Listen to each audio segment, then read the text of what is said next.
অনেকে বলে আমার মালাই চপ একেবারে পারফেক্ট হয় না, ভিতরে কাঁচা থাকে বা শক্ত থাকে। তাদের উদ্দেশ্যে আজকের আমার এই ভিডিওটি আমি টিপস অ্যান্ড ট্রিক্স সব কিছু শেয়ার করব।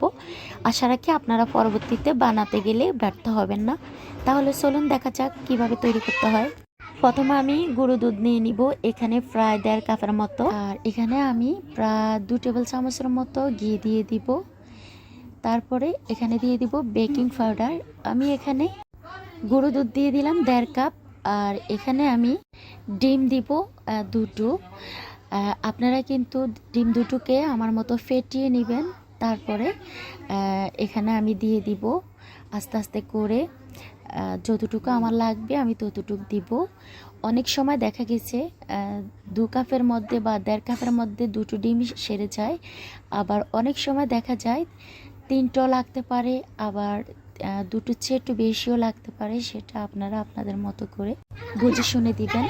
আর দেখুন একেবারে সফট করে একটা ডো তৈরি করে আমি 10 মিনিট রেস্টে রেখে দিব। 10 মিনিট পরে কিন্তু ফিরে আসলাম, হাতে একটু তেল মাখিয়ে নিলাম। এখন আমি আমার মতো করে শেপ দিয়ে নিব। আজকে আমি মালাই চপটা বানাবো একেবারে চপের মতো শেপ দিয়ে, এই যে দেখতে তো পাচ্ছেন।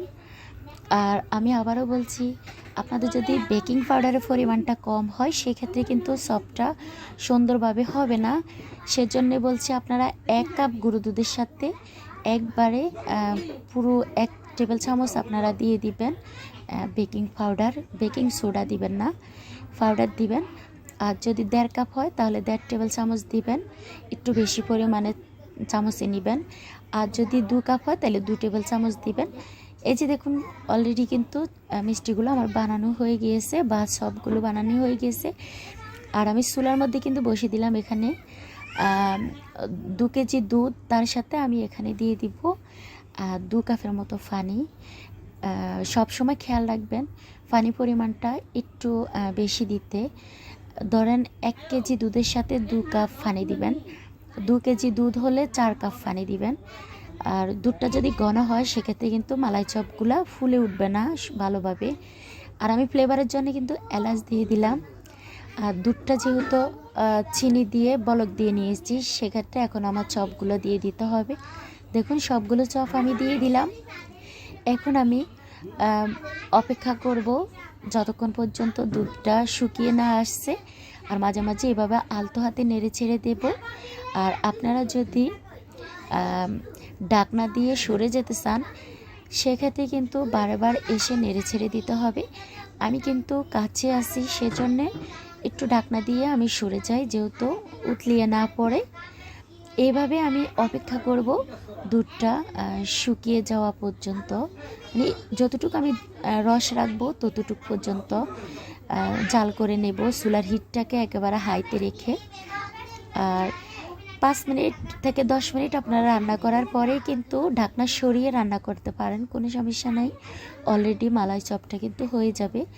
এই যে দেখুন আমি আমার মতো করে কিন্তু রসটা রাখবো, সেজন্যে দেখুন এই চুলাটা এখন বন্ধ করে দিয়েছি। আমি সারা রাতের জন্য রেখে দিব। তারপরে আমি সকালবেলা ফ্রিজের নর্মাল চেম্বারে রেখে দিব 2 ঘন্টার জন্য। 2 ঘন্টার পরে আপনাদেরকে পরিবেশন করে দেখাবো। দেখুন অলরেডি কিন্তু চপটা হয়ে গিয়েছে। এই চপটা সত্যি এত মজা, আপনারা না খেলে বুঝতে পারবেন না। আর আমার একটু সর্দি সর্দি ভাব, শরীরটা বেশি ভালো না, সেজন্য ভয়েসটা হয়তো বুঝতে আপনাদের অসুবিধা হতে পারে। তার জন্য আপনারা আমাকে কমেন্টসে জানিয়ে দিবেন। কোনো সমস্যা হলে না বুঝলে আমি আপনাদের কমেন্টসে রিপ্লাই দিব। আমার ভিডিওটি ভালো লাগলে বেশি বেশি করে শেয়ার করে দেবেন। আর ভালো লাগলে সাবস্ক্রাইব করে দিবেন, লাইক কমেন্ট শেয়ার করে দেবেন। আজ পর্যন্ত সবাই ভালো থাকবেন। আবার কথা হবে নতুন কোনো ভিডিওর মাধ্যমে। ভালো থাকুন, সুস্থ থাকুন।